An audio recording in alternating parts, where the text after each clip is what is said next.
नमः संस्कृत मात्रे। संस्कृत ज्ञान सरिता चैनल में आप सबका स्वागत है। मैं अमित मिश्रा। आज पुनः हम लोग व्याकरण की कक्षा प्रारंभ करेंगे।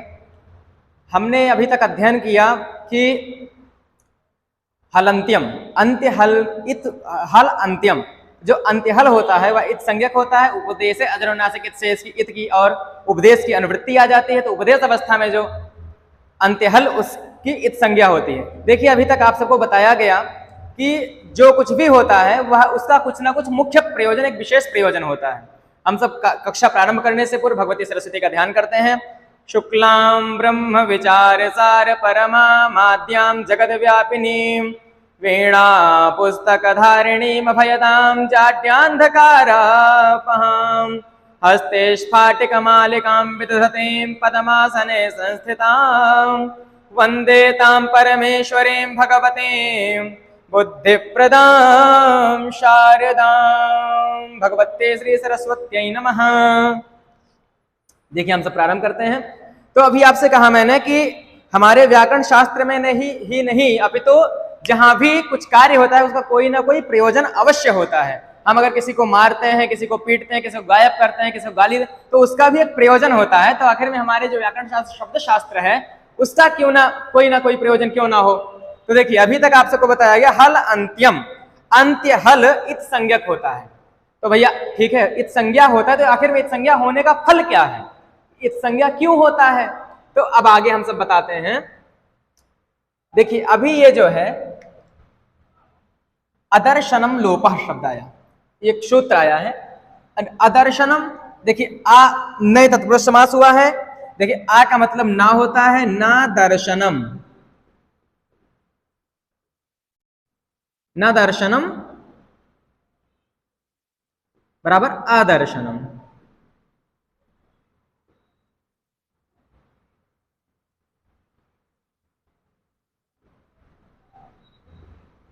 ये हो गया। तो जिसका दर्शन ना हो वह अदर्शन कहलाता है। अब देखिए, इसके वृत्ति में बताए हैं प्रसक्तस्या अदर्शनम लोप संज्ञम स्यात्। देखिए, ये लोप करता नहीं है, लोप संज्ञा विधायक सूत्र है। लोप बताता है कि किसका लोप होना चाहिए। लोप होता क्या है ये बताता है केवल ये। तो प्रसक्तस्या अर्थात प्रसक्तस्य, तो प्रसक्तस्या जो विद्यमान है, जो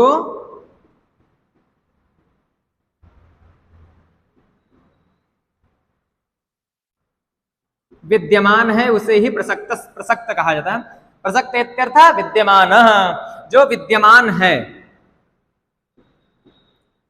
जो विद्यमान है। अदर्शनम तस्य प्रसक्तस्य अदर्शनम, उसका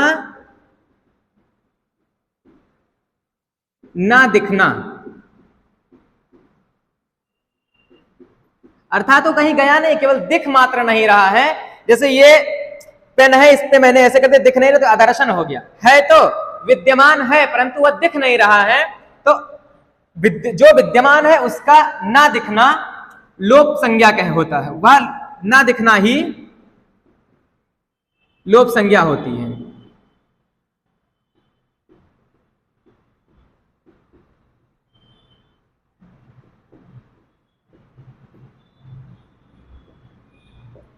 देखिए, जो शब्द शास्त्रता है ना छर्दित अक्षरः कहा गया है।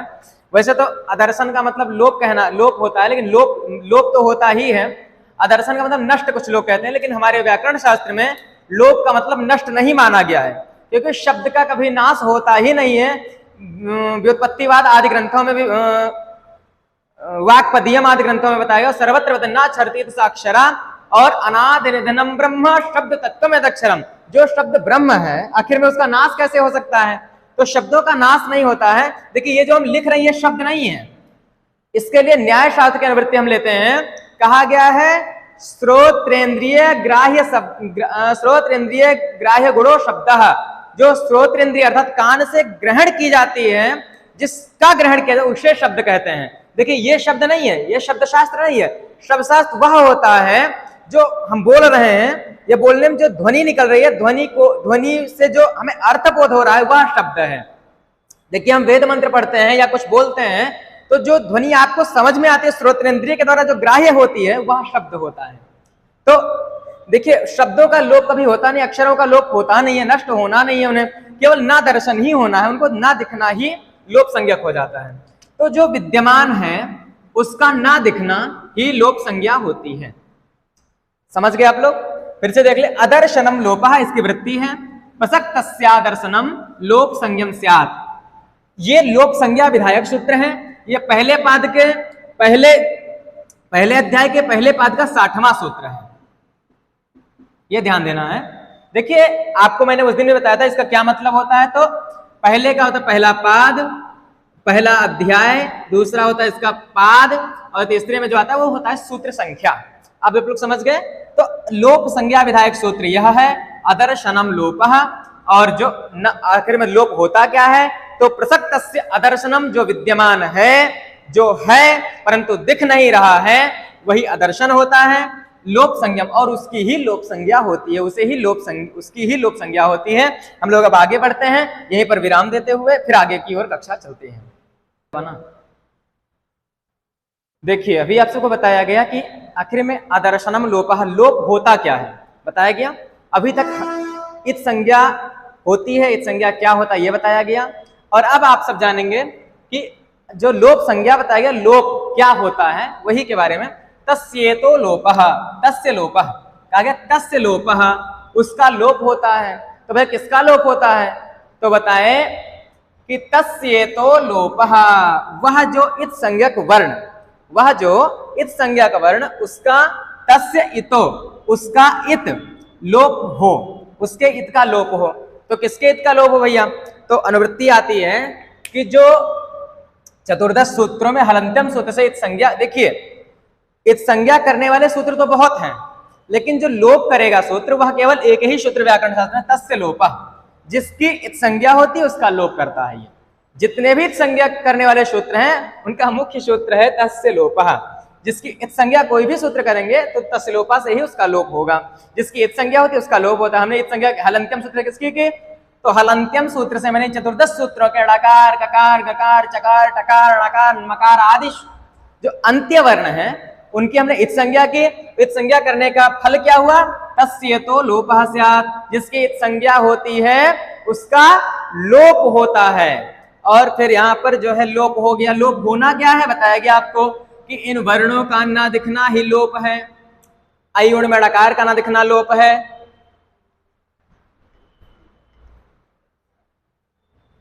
अयुण में ड़कार का ना दिखना लोप है, ये लोप हो गया है। अभी तो ऐसा नहीं कि नहीं है, गायब नहीं हुआ है, फिर दिख मात्र नहीं रहा है। ककार का लोप होना हो गया लोप। ये गकार, ये चकार, ये टकार, ड़कार, मकार,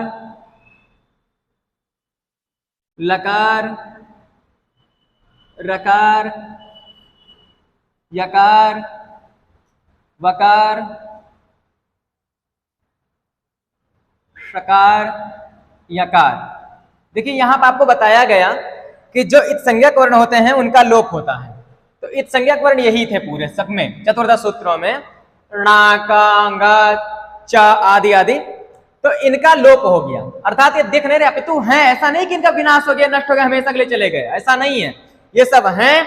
अब देखिए इनका तो फिर तस्योतो लोपः, जिसकी इत संज्ञा होती है हलंत्यम सूत्र से, चतुर्दश सूत्रों के अंत्य वर्णों की इत संज्ञा हुई, उनका लोप हो गया। अब भैया तो किसी ने पूछा कि आखिर में फिर लिखे क्यों गए, लिखे ही क्यों गए? लिखे ही नहीं जाते। तो इनका भी णादयो णाद्यर्थाः, णादयो णाद्यर्थाः, फिर इनका भैया प्रयोजन क्या है? आखिर तब लिखे ही नहीं जाते, जब इनका लोप ही करना था। तो कहे अरे आपको समझ नहीं आया, अणादयो अणाद्यर्थ, जो णा आदि हैं, ड़कार ककार आदयः, अण आदि अणाद्यर्थाः, जो अण आदि प्रत्याहार बनते हैं। देखिए सबसे पहले हिंदी लिख देते हैं, तस्योतो लोपः स्यात्, जिसकी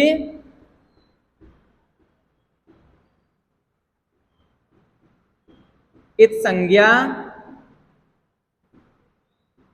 होती है उसका लोप हो, यह सूत्र कहता है। तो इत संज्ञा किसकी हुई है? तो हलंत्यम सूत्र से अयुण के णकार ककार, अयुणादि के णकार ककार आदि की इत संज्ञा हुई, तो उसका इसने लोप कर दिया, लोप कर दिया। अब एक किसी ने पूछा कि आखिर में फिर इसमें ये सब वर्ण लगाए ही क्यों गए, तो कहे ये पाणिनि जी ने अपने स्वमस्तिष्क से विचार करके प्रत्याहारों की सिद्धि के लिए बनाया कि आखिर प्रत्याहार की आवश्यकता भविष्य में पड़ेगी, तो इन्हें इस विभाग से बनाते हैं कि ऐसा हमें कार्य बढ़ता रहे और कार्य में इसका प्रयोग होता रहे। देखिए अणादय अणाद्यर्थः, तो कहे ऋणा आदि में ऋणादय जो ऋणा आदि हैं वह अण आदि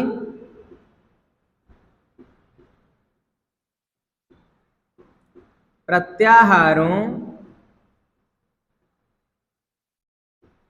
की सिद्धि के लिए हैं, अथवा प्रत्याहार निर्माण के लिए हैं, अथवा प्रत्याहार बनाने के लिए हैं। तो अणकार आदि जो है ऋणादय अण आदि अर्थाः, अण आदि प्रत्याहारों को बनाने के लिए हैं, उनके सिद्धि के लिए हैं। तो इस प्रकार से हमने बनाया। अब यहाँ पर जो है देखिए आपको एक बार और बताया गया था कि जब भगवान शिव जी ने डमरू बजाया तो इनकी ही केवल उत्पत्ति हुई थी। आई उ रील री ए वो अयो हाया वर ला यम गणा न झ घ ढ ध ज ब ग ड द ख फ छ ठ थ च ट त क प श ष स ह, चल यही निकले थे। लेकिन जो अंतिम वर्ण लगाए गए ये पाणिनि जी ने व्याकरण शास्त्र को बृहद रूप देने के लिए इनका प्रयोग किया और सर्वत्र व्याकरण शास्त्र मान्य है। इस प्रकार हम लोगों ने यह आज अध्ययन कर लिया कि तस्य लोपः सूत्र, ये पहले अध्याय के तीसरे पाद का 9वां सूत्र है। तस्य तो लोपः स्यात् अणादयोण, जिसकी इत संज्ञा होती है उसका लोप हो। अणादयोणाद्यर्थः, जो तो फिर अयुण आदि में णकार आदि क्यों है, तो कहे वह णकार आदि है वह अण आदि प्रत्याहारों की सिद्धि के लिए है। हमने आज लोप जाना, इत संज्ञा जानते हुए लोप संज्ञा क्या होती है और लोप क्या होता है ये सब जाना। अब आगे की कक्षा में हम सब प्रत्याहार की सिद्धि जानेंगे। यहीं पर अपनी वाणी को विराम देते हैं। नमः संस्कृत मातृ।